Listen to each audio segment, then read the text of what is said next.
جبل نور و جبال صاد اور ان کے غاروں کو سلام، نور برساتے پہاڑوں کی قطاروں کو سلام۔ الحمدللہ رب العالمین والصلاة والسلام علی سید المرسلین، اما بعد فاعوذ باللہ من الشیطان الرجیم، بسم اللہ الرحمن الرحیم۔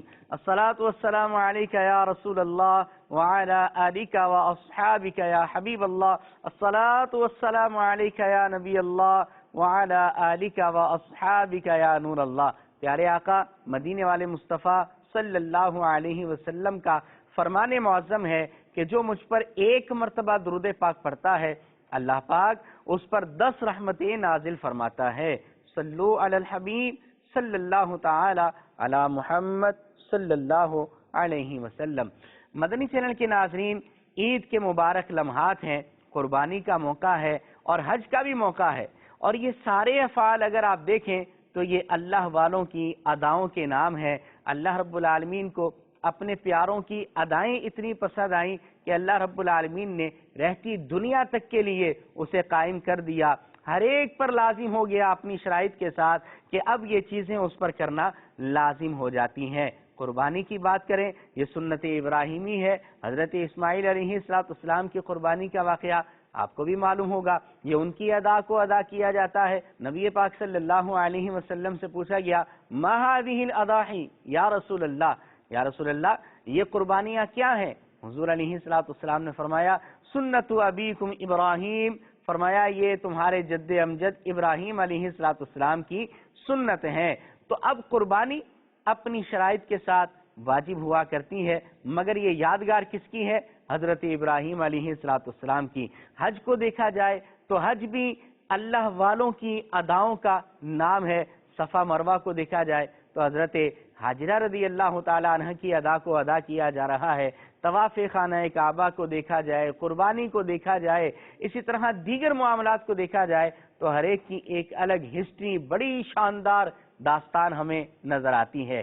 اسی حوالے سے مدنی چینل پیش کر رہا ہے ان تاریخی مقامات کی ہسٹری، ان تاریخی مقامات کی فضیلت، اور اس کے بارے میں معلومات ہم آپ کو اپنے اس پروگرام کے اندر فراہم کریں گے۔ اللہ پاک ہمیں علم نافع عطا فرمائے۔ آج کے پروگرام کے اندر ہم نے آپ کو بڑی اہم زیارتیں کروانی ہے۔ میری مراد وہ مقدس مقامات ہیں کہ جہاں پر جانا اور حاضر ہونا، جاگتی آنکھوں سے ان کو دیکھنا، یہ ہر مسلمان کی تمنا ہوا کرتی ہے۔ جی ہاں، کچھ زیارات آپ کو مکہ مدینے کے حوالے سے کروائیں گے، خاص طور پر وہ زیارتیں جن کا تعلق، جن کی نسبت نبی پاک صاحب الاولاق ہمارے آقا و مولا صلی اللہ علیہ وسلم کے ساتھ ہے۔ تو پہلی وہ زیارت جو آپ کو ہم نے کروانی ہے وہ ہے جبل احد۔ آئیے بڑھتے ہیں اس طرف۔ جو یہ آپ کو پہاڑ نظر آ رہا ہے اسے جبل احد کہا جاتا ہے۔ بڑی ہی برکتوں والا، عاشق رسول، جنتی پہاڑ ہے۔ مسجد نبوی شریف کے قریب ہی واقع ہے، مدینہ پاک میں موجود ہے۔ اللہ پاک بار بار یہاں کی ہمیں حاضری عطا فرمائے۔ عاشقان رسول جاتے ہیں تو اس کی زیارت کیا کرتے ہیں۔ اسی پہاڑ کے دامن میں غزوہ احد ہوا۔ نبی پاک صلی اللہ علیہ وسلم اس غزوے میں بنفس نفیس آپ شامل رہے، اور اس غزوے کے اندر سید الشہداء امیر حمزہ رضی اللہ تعالیٰ عنہ، پیارے آقا علیہ السلام کے بڑے چہیتے چچا نے جام شہادت نوش فرمایا۔ آپ کے ساتھ دیگر صحابہ کرام علیہم رضوان بھی شہید ہوئے۔ آج بھی غزوہ احد کے شہداء حضرت سیدنا مصعب بن عمیر رضی اللہ تعالیٰ عنہ، سید الشہداء امیر حمزہ رضی اللہ تعالیٰ عنہ، آپ کے مزارات جبل احد کے دامن میں آج بھی موجود ہیں۔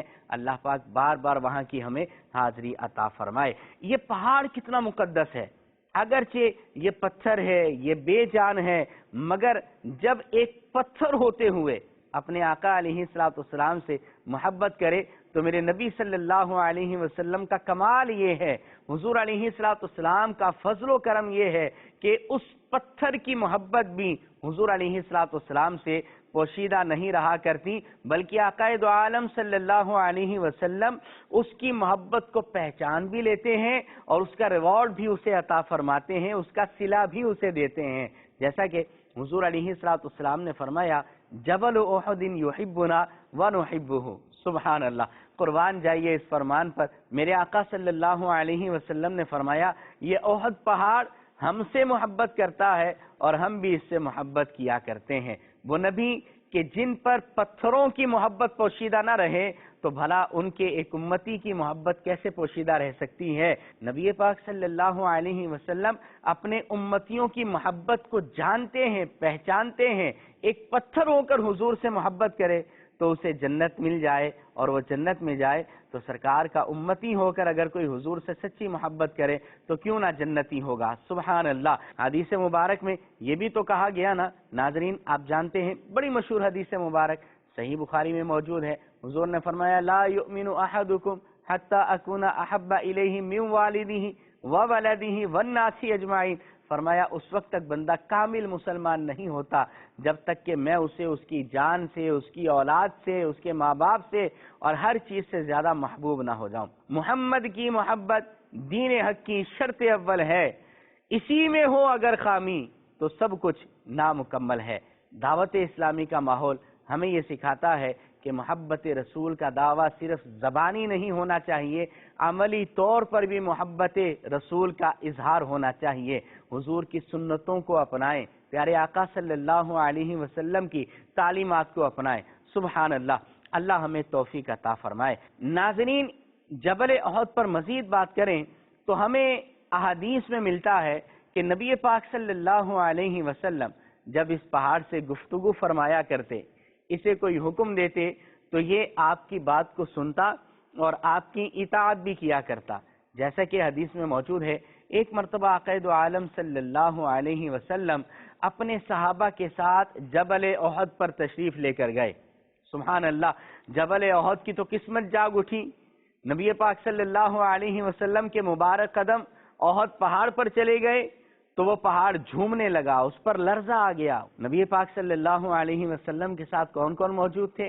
آپ کے ساتھ ابو بکر صدیق ہیں، حضرت عمر فاروق اعظم ہیں، حضرت عثمان غنی ہیں، خود حضور علیہ الصلوۃ والسلام موجود ہیں۔ جب ایسی مقدس شخصیات حضور علیہ الصلوۃ والسلام خود جب جبل احد پر گئے تو جبل احد خوشی سے جھومنے لگا، ہلنے لگا۔ سبحان اللہ۔ نبی پاک علیہ الصلوۃ والسلام نے جبل احد سے گفتگو فرمائی اور فرمایا اسبت یا احد، اے احد پہاڑ ٹھہر جا، فإن علیک نبیا وصدیقا وشہیدین۔ فرمایا اے احد پہاڑ ٹھہر جا، رک جا، کیونکہ تجھ پر ایک نبی ہے، ایک صدیق ہے اور دو شہید موجود ہیں۔ نبی سے مراد تو آقا دو عالم علیہ السلام خود ہیں، صدیق سے مراد حضرت ابو بکر صدیق رضی اللہ تعالی عنہ ہیں، اور دو شہیدوں سے مراد حضرت عثمان غنی اور حضرت عمر فاروق اعظم رضی اللہ تعالی عنہ ہیں۔ اس حدیث میں جہاں حضور کے علم غیب کا اظہار ہے کہ حضور علیہ السلام نے غیبی خبر پہلے ہی عطا فرما دی اور ان کے وصال کے بارے میں پہلے ہی حضور علیہ السلام نے خبر دے دی، وہیں نبی کریم علیہ السلام کی احد پہاڑ سے محبت اور احد پہاڑ کی حضور علیہ السلام سے محبت بھی واضح ہوتی ہے جب حضور علیہ السلام نے یہ ارشاد فرمایا تو وہ پہاڑ ساکت ہو گیا اور اس کا ہلنا جلنا بند ہو گیا، وجد کی کیفیت اس کی ختم ہو گئی۔ تو یہ وہ مقدس پہاڑ ہے جو نبی کریم علیہ السلام سے محبت کرتا ہے۔ اللہ پاک اس پہاڑ کے صدقے میں ہماری بخشش و مغفرت فرمائے، اس کے عشق رسول کے صدقے اللہ پاک ہمیں بھی عشق رسول عطا فرمائے۔ سبحان اللہ۔ مدنی چینل کے ناظرین، آپ نے دیکھا جبل احد کی کیا بہاریں ہیں۔ یقیناً بندہ جب تصویروں میں، ویڈیو میں یہ مناظر دیکھتا ہے تو دل چاہتا ہے کہ بندہ فزیکلی وہاں پر حاضر ہو اور اپنی جاگتی آنکھوں سے ان مقامات کی زیارت بندہ کریں۔ اللہ رب العالمین کے بارگاہ میں دعا کرتے ہیں اللہ پاک آپ کو، ہمیں اپنے بچوں کے ساتھ، پیر و مرشد کے ساتھ، فیملی کے ساتھ وہاں کی حاضری کی توفیق عطا فرمائے۔ اب بڑھیں گے ایک اور بڑے مقدس مقام کی طرف جس کی زیارت بھی بڑی اہم ہے، نام ہے جبل ابو قبیس۔ جی ہاں، ابو قبیس پہاڑ کی طرف ہم چلتے ہیں اور اس کے بارے میں بات کرتے ہیں۔ مکہ مکرمہ کی بات کی جائے تو مکہ مکرمہ پہاڑوں کے گرد گھرا ہوا ہے، پہاڑ وہاں بہت زیادہ ہیں۔ انہی پہاڑوں میں ایک مقدس پہاڑ جبل ابو قبیس بھی ہے۔ پہاڑ کو عربی میں جبل کہتے ہیں، جبل ابو قبیس، ابو قبیس اس پہاڑ کا نام ہے۔ یہ وہ مقدس پہاڑ ہے کہ یہاں پر دعائیں قبول ہوتی ہیں۔ اہل مکہ جب قحط سالی میں مبتلا ہو جاتے اور بارشیں نہ ہوتیں اور تنگدستی کا عالم ہوتا تو اہل مکہ جبل ابو قبیس پر چڑھ کر اللہ رب العالمین کے دربار میں دعا کیا کرتے، اللہ سے دعائیں وہاں مانگتے تو اللہ پاک ان کو بارشیں عطا فرماتا۔ یہ وہ جبل ابو قبیس مقدس پہاڑ ہے کہ جب طوفان نوح آیا تو حجر اسود کو اللہ رب العالمین نے جبل ابو قبیس کے اندر محفوظ فرما دیا۔ بحفاظت تمام حجر اسود جبل ابو قبیس کے اندر محفوظ رہا۔ حضرت ابراہیم علیہ نبینا و علیہ السلام نے جب کعبہ معظمہ کی تعمیر فرمائی تو روایت میں ہے کہ جبل ابو قبیس کو اللہ نے زبان عطا فرمائی اور جبل ابو قبیس نے پکار کر حضرت ابراہیم علیہ السلام سے عرض کیا کہ یا نبی اللہ حجر اسود یہاں موجود ہے۔ پھر حضرت ابراہیم علیہ السلام نے وہاں سے حجر اسود اٹھا کر آج جہاں کعبے کے اندر موجود ہے وہاں نصب فرما دیا۔ اور پھر جب کعبہ معظمہ کی تعمیر حضرت ابراہیم علیہ السلام نے مکمل فرما لی تو حضرت ابراہیم علیہ السلام جبل ابو قبیس پر ہی کھڑے ہو کر آپ نے لوگوں کو حج کی دعوت دی۔ جبل ابو قبیس پر نبی پاک علیہ السلام بھی تشریف لے کر گئے ہیں۔ جیسا کہ آپ نے چاند کو 2 ٹکڑے کرنے والا واقعہ سنا ہوگا، یہ حضور علیہ السلام کا عظیم معجزہ ہے۔ کہا جاتا ہے کہ نبی پاک علیہ السلام نے اسی پہاڑ پر جبل ابو قبیس پر ہی کھڑے ہو کر چاند کے 2 ٹکڑے فرمائے تھے۔ اشارے سے چاند چیر دیا، چھپے ہوئے خور کو پھیر دیا اور گئے ہوئے دن کو عصر کیا، یہ تاب و تواں تمہارے لیے۔ یہ بڑا مقدس مقام ہے جبل ابو قبیس۔ اب آپ کو ہم اس کا پتہ بتائیں گے کہ جبل ابو قبیس مکے میں ہے کہاں۔ جبل ابو قبیس صفا مروہ کے قریب ہی واقع ہے۔ جیسے ہی آپ صفا مروہ سے باہر نکلیں گے یا تو صفا کی طرف سے نکل جائیں تو پھر آپ کو بائیں جانب تھوڑا چلنا پڑے گا، اور اگر آپ مروہ کی طرف سے نکلتے ہیں تو بالکل سامنے جو پہاڑ آپ کو نظر آئے گا کہا جاتا ہے کہ یہی جبل ابو قبیس ہے۔ سبحان اللہ، ماشاء اللہ، جبل ابو قبیس کی بھی کیا بہاریں ہیں۔ نبی پاک صلی اللہ علیہ وسلم نے اسی مقدس پہاڑ پر کھڑے ہو کر چاند کے 2 ٹکڑے فرمائے۔ بہرحال بڑی فضیلتیں آپ نے سن لی ہیں جبل ابو قبیس کے بعد۔ اب ہم چلیں گے غار حرا کی طرف، اور غار حرا افضل ہے یا پھر غار ثور افضل ہے؟ اسی طرح نبی پاک صلی اللہ علیہ وسلم غار حرا میں کتنا اور کیسے وقت گزارتے، یہ سب آپ کو سنائیں گے غار حرا کے مقام پر جانے کے بعد۔ آئیے بڑھتے ہیں غار حرا کی طرف۔ قسمت ثور حرا کی حرص ہے، چاہتے ہیں دل میں گہرا غار ہم۔ غار حرا کی بات کی جائے، بڑا ہی پرکیف سما ہوتا ہے غار حرا کا۔ وہاں جاتے ہیں تو ایمان تازہ ہوتا ہے۔ غار حرا میں جاتے ہیں تو ایک تازگی، ایک کیف و سرور، اشک باری بندے پہ خود بخود جاری ہو جاتے ہیں۔ اور کیوں نہ ہو کہ غار حرا وہ مقام ہے کہ یہاں پر نبی پاک علیہ السلام اکثر تشریف لایا کرتے۔ یاد رکھیں کہ غار حرا غار ثور سے افضل و اعلیٰ ہے۔ نبی پاک علیہ السلام حضرت خدیجہ رضی اللہ تعالی عنہا کے ساتھ جب تھے تو اکثر غار حرا میں تشریف لے کر جاتے اور رب کی عبادت تنہائی میں کیا کرتے۔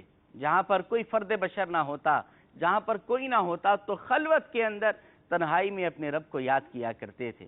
غار حرا کے اندر ایک مرتبہ نبی پاک علیہ السلام مشغول عبادت تھے، اور اسی دوران اللہ رب العالمین نے حضور علیہ السلام پر پہلی وحی نازل فرما دی۔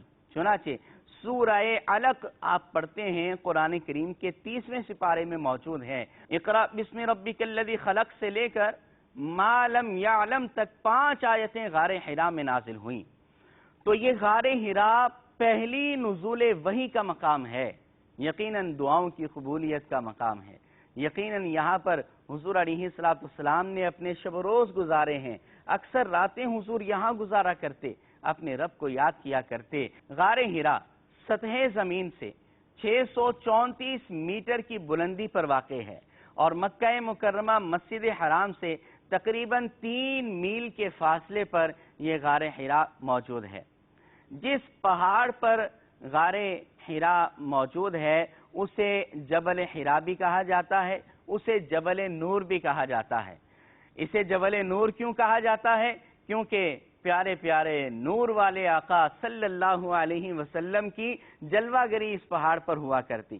اعلان نبوت سے پہلے بھی حضور علیہ السلام اس غار میں اپنا وقت اللہ کی عبادت میں گزارا کرتے تھے۔ تو غار حرا میں ضرور جائیں، اس غار کی برکتیں ضرور حاصل کریں۔ جب کبھی اللہ آپ کو حاضری حرمین شریفین کا موقع عطا فرمائے، جب کبھی آپ زیارت مدینہ کے لیے جائیں، حاضری مدینہ کے لیے جائیں، جب کبھی آپ عمرہ یا حج کے لیے تشریف لے جائیں تو غار حرا میں ضرور جائیں، کیونکہ نبی پاک علیہ السلام کی یادیں وہاں پر وابستہ ہیں، اور یہاں پر جا کر خصوصی دعائیں کریں، اس کا ادب بھی کریں۔ اور میں آپ کو کہوں گا عاشقان رسول کی 130 حکایات مکتبۃ المدینہ کی کتاب ہے، اس کا مطالعہ بھی کر کے جائیے گا، انشاءاللہ ایمان تازہ ہوگا، عشق مزید بڑھے گا، ادب زیادہ حاصل ہوگا۔ الحمدللہ ہم نے بڑی پیاری پیاری زیارتیں کی ہیں، بہت کچھ دیکھا ہے۔ دعا کرتے ہیں کہ اللہ پاک بار بار ہمیں جا کر وہاں یہ زیارتیں کرنے کی توفیق عطا فرمائے۔ مدنی چینل کے ناظرین، اسی طرح کی انفارمیٹیو ویڈیوز دیکھنے کے لیے اور پروگرامز دیکھنے کے لیے، علم دین حاصل کرنے کے لیے مدنی چینل دیکھتے رہیے اور دوسروں کو مدنی چینل دیکھنے کی دعوت بھی دیتے رہیے۔ صلو علی الحبیب صلی اللہ تعالی علی محمد صلی اللہ علیہ وسلم۔ جبل نور و جبال صور اور ان کے غاروں کو سلام، نور برساتے پہاڑوں کی قطاروں کو سلام۔